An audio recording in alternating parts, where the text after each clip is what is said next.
The fans look at the Knicks as a brand and expect these younger players who, in their lifetime, don't remember the Knicks being good. Right. So like, I didn't grow up with the Knicks. Well, I seen the Knicks in the finals, but kids coming up after me didn't see that. So Right. that whole brand of the Knicks to them is not as cool as, let's say, the Golden State Warriors or even the Lakers or the Nets now. You know what I'm saying? It's like the cool thing right now is not the Knicks. Okay, KD, throwing a little shade at the Knicks, talking to our very own Peter Rosenberg, obviously works for us here at ESPN, also a staple on Hot 97. Max, Yeah. I'm not sure what you're going to say on this one, but should any superstar want to play for James Dolan and the Knicks? You know, I know you're a lifelong New Yorker. Well, certainly, if this was the late 1960s or early 1970s, Kevin Durant would be out of his mind. They were the coolest then. Walt, Clyde, Frazier, Willis, Reed, Dave DeBusch, everybody. Bill Bradley, come on, Stephen A., eventually Earl the Pearl. Back then, they were cool. And then they were not cool for a while. Bernard King tried his best. He didn't have much to work with. And then Patrick Ewing was drafted, Charles Oakley, and as you would say, Stephen A., the crew. And they were cool again. And that was how long ago? Even when when Kevin Durant says, well, they were in the finals once. That was Sprewell and Houston and Camby. And that was no longer even the same identity of really, because Patrick Ewing got hurt for the finals, as the Patrick Ewing Knicks. The Knicks are a laughing stock. They're a laughing stock with fans, except for some delusional Knicks fans in New York. They're a laughing stock around the league. They have zero coolness factor. I mean, that's when you're talking about brand. You know who's cool? The Brooklyn Nets are cool. That's why KD and Kyrie are in Brooklyn. That's why Brooklyn is going to have a pretty good season this year, and wait till KD gets back the following season. They were good last year. The Brooklyn Nets are ascendant in New York City. It is because of Jim Dolan, Stephen A., and as long as he is the owner, the Knicks will not be a thing. Well, you know, it's a debate show, so we've basically robbed the audience because I have nothing to add. I mean, the you Knicks look so are depressed, Stephen A. It's very depressing. I mean, and don't get me wrong. I'm not knocking you in any way, Max. You didn't do anything wrong. I'm just saying that I genuinely have nothing to add. I spoke to Kevin Durant. Obviously, he interviewed me on his boardroom. That's supposed to be coming out soon, and you know, we spoke about it, and you know, I knew that he was considering the Knicks. I also know for a fact that Dolan had everything to do with him electing to go to Brooklyn instead of the Knicks. Because when you look at the New York Knicks, people don't complain about Steve Mills. People don't complain about Scott Perry. People don't complain about Madison Square Garden, despite the fact that it's above Penn Station and we know what kind of environment that could be from time to time. Rat's best friend sometimes, for crying out loud. We get all of that. But in the end, it's Madison Square Garden, it's the Mecca, and everybody would love to descend upon Madison Square Garden if you actually had something to root for.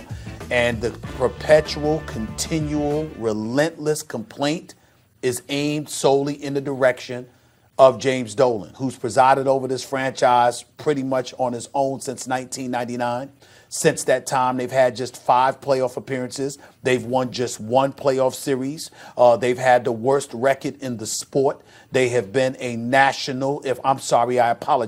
international embarrassment to the sport of basketball. Steve Mills and Scott Perry have been assigned to try to clean up that mess. It has not worked thus far. And the reason why is because it's New York City. Just imagine this, Molly and Max. If the Los Angeles Lakers, they could be a relatively respectable team. But if they didn't have a star, would you really care? Would you really care about them the way that you do? Of course you wouldn't. The purple and gold, synonymous with stars. From the days of Mikan to Chamberlain and West and Baylor and Kareem and Magic and Worthy and Byron Scott and these boys to Shaq and Kobe to now LeBron. The reason why the Lakers are such a storied franchise, I understand the championships have everything to do with it, but there's always been stars that carried the mantle. They weren't just stars for the team. They were global, iconic stars. They transcended the sport of basketball. And the fact of the matter is the closest thing that the New York Knicks have had to a star in 50 years is Carmelo Anthony and Patrick Ewing. One never played in an NBA Finals. The other never won an NBA championship. Those are the two biggest stars you have had since 1973. Right.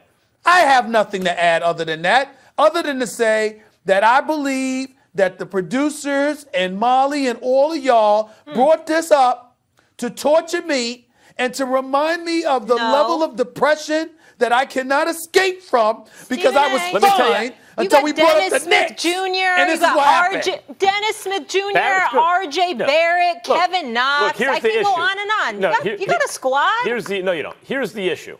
And then they signed veterans who's going to take minutes away from the young. It's a mess. Here's the issue with the Knicks, Stephen A. When you say stars, in fact, it's not like in other sports where you're like, oh, we need to put butts in the seats, so we need star power.